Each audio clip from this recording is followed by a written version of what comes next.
नमस्ते। आज हम एक ऐसी कहानी की बात करने जा रहे हैं जो सुनने में किसी फिल्मी कहानी की तरह लगती है, लेकिन ये बिल्कुल सच है। ये कहानी है दशरथ मांझी की, एक ऐसे इंसान की जिसने ये साबित कर दिया कि हाँ, एक अकेला इंसान भी सचमुच पहाड़ हिला सकता है।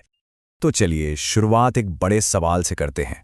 सोचिए जरा, एक पूरे के पूरे पहाड़ को तोड़ने के लिए आखिर क्या चाहिए? बड़ी बड़ी मशीनें, बहुत सारा डायनामाइट, या फिर कुछ और?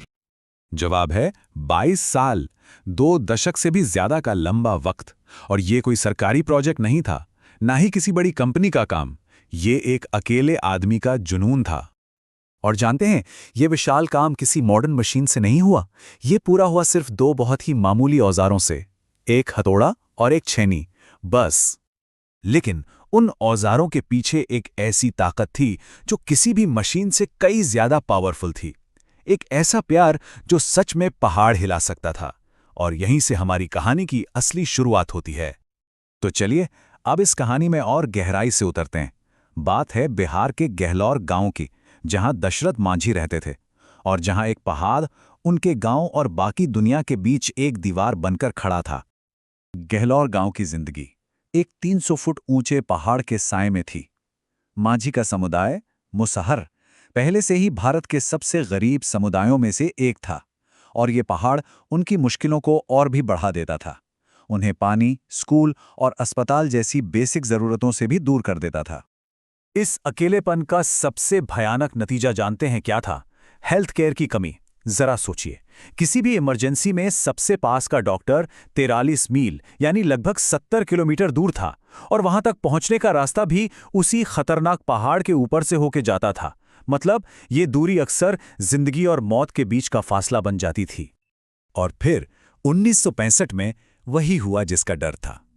दशरथ की पत्नी फाल्गुनी देवी जब उनके लिए पानी लेकर उस मुश्किल रास्ते से आ रही थीं, तो उनका पैर फिसला और वो पहाड़ से नीचे गिर गईं। और बस यही वो पल था जिसने दशरथ मांझी की जिंदगी को हमेशा हमेशा के लिए बदल दिया।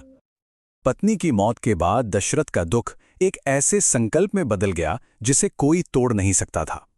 उन्होंने ठान लिया कि जो उनके साथ हुआ वो अब इस गांव में किसी और के साथ नहीं होने देंगे। सबसे पहले तो उन्होंने वही किया जो कोई भी करता। सरकारी अफसरों के पास गए, सड़क बनाने की गुहार लगाई, लेकिन किसी ने उनकी एक ना सुनी। फिर उन्होंने गांव वालों से मदद मांगी, पर कोई उनका साथ देने को तैयार नहीं हुआ। वो इस लड़ाई में एकदम अकेले पड़ गए थे। और यहीं पर उन्होंने वो फैसला लिया जो इतिहास बन गया।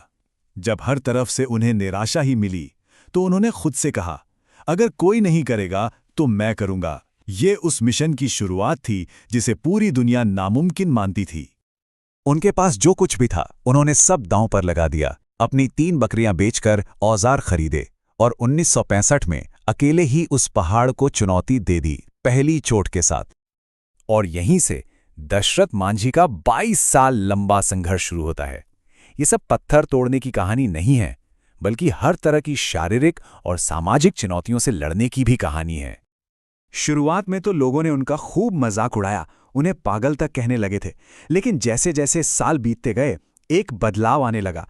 जब लोगों ने देखा कि अरे, पहाड़ में तो एक दरार बनती दिख रही है, तो उनका मजाक धीरे धीरे सपोर्ट में बदलने लगा। और जल्द ही वही लोग उन्हें खाना पानी लाकर देने लगे। उनका हर दिन एक जैसा था, सुबह उठकर दूसरों के खेतों में मजदूरी करना ताकि बच्चों का पेट भर सकें, और फिर बाकी का पूरा दिन पहाड़ तोड़ने में लगा देना। 22 साल तक हर मौसम में, हर मुश्किल में वो अपने काम में जुटे रहे। और फिर 22 साल की इस जबरदस्त मेहनत के बाद आखिरकार वो दिन आया जब पहाड़ ने हार मान ली। चलिए देखते हैं कि इस एक जीत ने गहलौर गांव को कैसे बदल कर रख दिया। उनकी ये उपलब्धि हैरान कर देने वाली थी। सोचिए, उन्होंने 43 मील के लंबे सफर को पहाड़ के बीच से सिर्फ 3 मील के रास्ते में बदल दिया। मतलब दूरी में 90% से भी ज्यादा की कमी। इस रास्ते का असर फौरन और बहुत गहरा हुआ। अब अस्पताल बस कुछ ही मिनट की दूरी पर था। बच्चे आसानी से स्कूल जाने लगे और गहलौर गांव मेन स्ट्रीम से जुड़ गया। और वो आदमी जिसे लोग पागल कहते थे, अब पूरा देश उन्हें माउंटेन मैन के नाम से जानने लगा था। दशरथ मांझी का काम तो 1982 में खत्म हो गया, लेकिन उनकी कहानी और उनकी विरासत वो आज भी जिंदा है। उनका मिशन सिर्फ एक रास्ता बनाने से कहीं ज्यादा बड़ा था। पहाड़ तोड़ने के बाद भी वो रुके नहीं, वो अपने गांव के विकास के लिए लड़ते रहे। एक बार तो वो उस वक्त के प्रधानमंत्री से मिलने के लिए दिल्ली तक लगभग 1000 किलोमीटर पैदल ही चल पड़े थे। ये दिखाता है कि वो अपने समुदाय के लिए कितना सोचते थे। फिर 2006 में जब सरकार ने उन्हें सम्मान देते हुए जमीन दी, तो उन्होंने उसे अपने पास नहीं रखा। उन्होंने फौरन वो जमीन गांव में एक अस्पताल बनाने के लिए दान कर दी, ठीक उसी वजह के लिए जिसके लिए उन्होंने ये सब शुरू किया था। 2007 में वो इस दुनिया से चले गए, लेकिन उनकी विरासत अमर हो गई। सरकार ने उनके बनाए रास्ते को पक्का किया और उनके नाम पर एक दरवाजा बनाया। आज उनकी मूर्तियां हैं, उन पर डाक टिकट हैं और उनकी कहानी पर फिल्में भी बन चुकी हैं, जो आने वाली पीढ़ियों को प्रेरणा दे रही हैं। तो आखिर में दशरथ मांझी की कहानी हमें यही दिखाती है कि एक अकेला इंसान अपने जुनून, प्यार और पक्के इरादे से क्या कुछ हासिल नहीं कर सकता। ये कहानी हमें सोचने पर मजबूर करती है कि हमारे अंदर ऐसे कौन से पहाड़ हैं जिन्हें हम हिला सकते हैं।